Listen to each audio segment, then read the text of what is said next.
that in every life there is death and rebirth. Life cannot be renewed without sacrifice.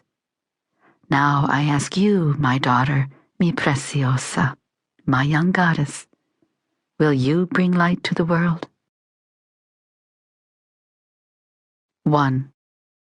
Each fall, millions of delicate orange and black butterflies fly more than 2,000 miles from the United States and Canada to overwinter in the mountains of central Mexico. The annual migration of the monarch is a phenomenal story, a miracle of instinct and survival. Esperanza Avila had told the story so many times over the years that it was accepted as truth, even by herself.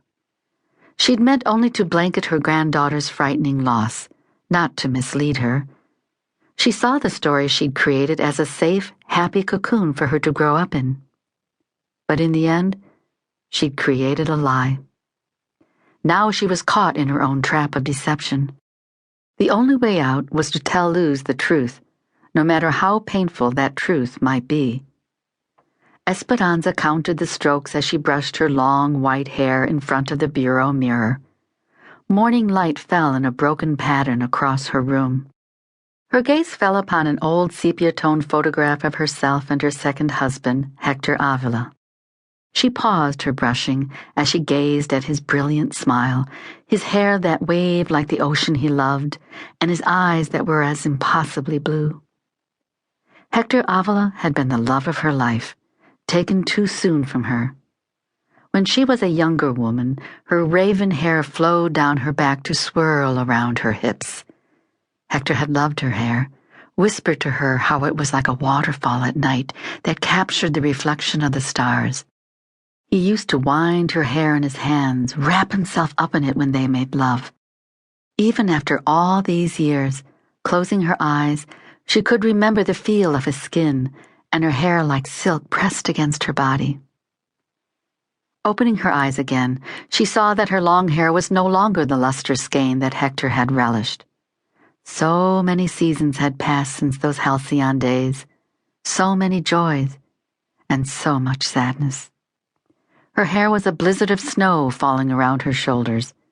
She pressed the brush to her heart as it tightened. Where did the time go? Suddenly the room felt like it was tilting. Esperanza closed her eyes and grasped the bureau for balance. She was tired, she told herself. She didn't sleep well the night before. Ever since she'd received that phone call from her daughter Maria, old memories and worries had plagued her. They spilled over to her dreams, haunting her, and lingered after the pale light of dawn awakened her. Her troubled gaze traveled across the other photographs on her bureau, resting on a small silver frame that held the treasured photograph of her daughter Mariposa, aglow with happiness. In her arms, she carried her baby. Luz couldn't have been 6 months old, but already her pale eyes shone as bright as the sun. Tears filled Esperanza's eyes as her heart pumped with love for this child, who had been a gift to her in her later years, after Mariposa had vanished. Hector, she said aloud, I need your wisdom now more than ever. I could bear this hardship alone, but Luz, she is 21, no longer a child.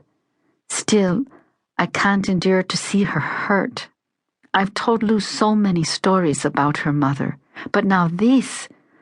What words can I say to make her understand these truths? She shook her head with grief. How will she not hate me? She finished gathering her long locks in fingers that were gnarled from age and hard work. While she methodically wound the hair like a skein of wool, her mind reviewed her plan to tell Luz the truth about her mother. She needed uninterrupted time and a safe place to tell her granddaughter the story from beginning to end. Her hands trembled as she finished pinning the thick braid of hair securely at the base of her head. Taking a steadying breath, she opened her drawer and pulled out the amber plastic medicine bottle she kept hidden behind socks and underwear. She didn't tell Luz about the pills that kept her heart from skipping its beat. Luz already had to worry about too many things for a girl her age.